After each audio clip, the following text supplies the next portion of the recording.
All right, so last time we talked about some of the hard truths of trading. Now we're going to flip the script. We're moving from the problem to the solution and laying out the professional's blueprint, a really clear framework for what it actually means to be a trader. So let's just cut right to the chase. I mean, on the surface, trading looks simple, right? It's just buying and selling stuff. But what is that invisible line that separates someone who builds a sustainable career from someone who's really just gambling and hoping for the best?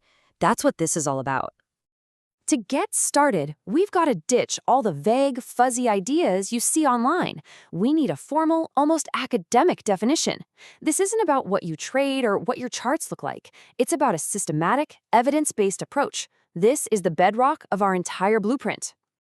Now, I know this looks like a mouthful, but seriously, think of this sentence as the complete DNA of a professional trader.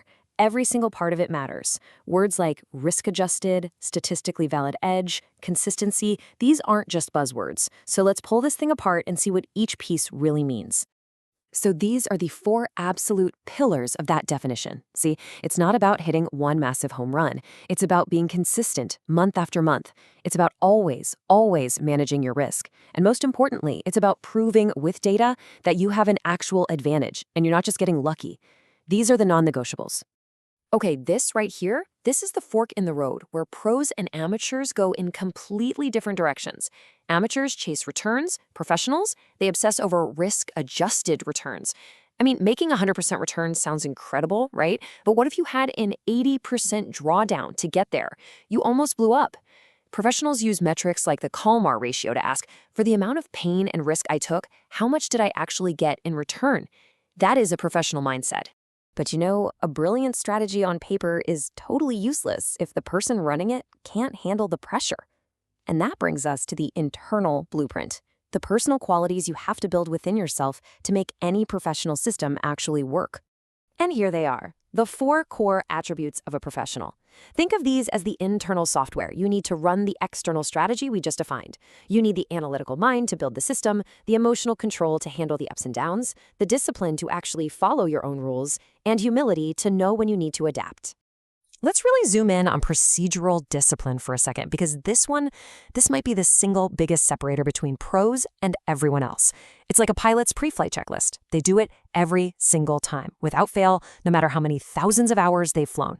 It's about executing your plan flawlessly, especially right after a huge win when you feel invincible, or after a tough loss when you're desperate to make it back. That's when discipline matters most. And that leads right into emotional mastery. And listen, this is not about turning into a robot. It's the exact opposite. It's about realizing that your feelings, fear, greed, excitement, they're just data points. A professional uses that data to inform their decisions. They think, I'm feeling really greedy right now. Maybe I should double check my position size. They don't let that feeling distort their decision into taking a crazy risk. It's all about management, not trying to suppress your feelings. You know, to really hammer this home, let's make it super concrete. Let's put a professional and a gambler side by side and just watch how they operate in the exact same market. The difference is night and day. I mean, look at the language here. It's so stark. On the professional side, you see words like statistical testing, mathematically derived, audited performance. It's all about objective, verifiable proof.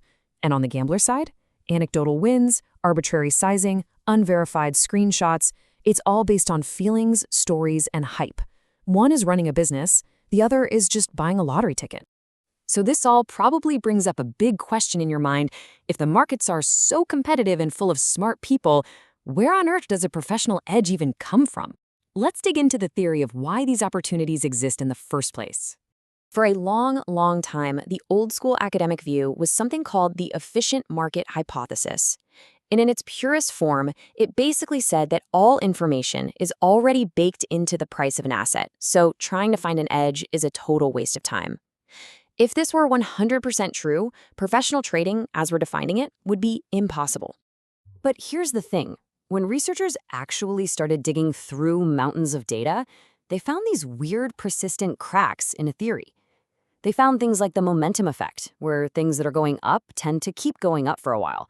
It proves that because of human behavior and other factors, markets aren't perfectly efficient. And that leads us to a much more modern and frankly realistic view, the adaptive markets hypothesis. Think of the market as a biological ecosystem. It's not static, it's constantly changing. It's a world of predators and prey, all adapting to each other. A professional's edge comes from being a skilled predator that finds and exploits these temporary windows of inefficiency before everyone else catches on. Okay, so we've laid out the formal definition of a pro, we've talked about the personal attributes you need to cultivate, and we've even covered the market theory that makes this whole thing possible. Now it's time to bring it all back to you and your own path forward. So here it is. We've just given you the architectural plans for building a career as a professional trader. The blueprint is clear, the pillars you need to build are defined, but here's the deal. Knowing the plan isn't enough. You have to be the one to actually pick up the tools and start building. So look at those 4 attributes again: analytical rigor, emotional mastery, procedural discipline, and continuous adaptation.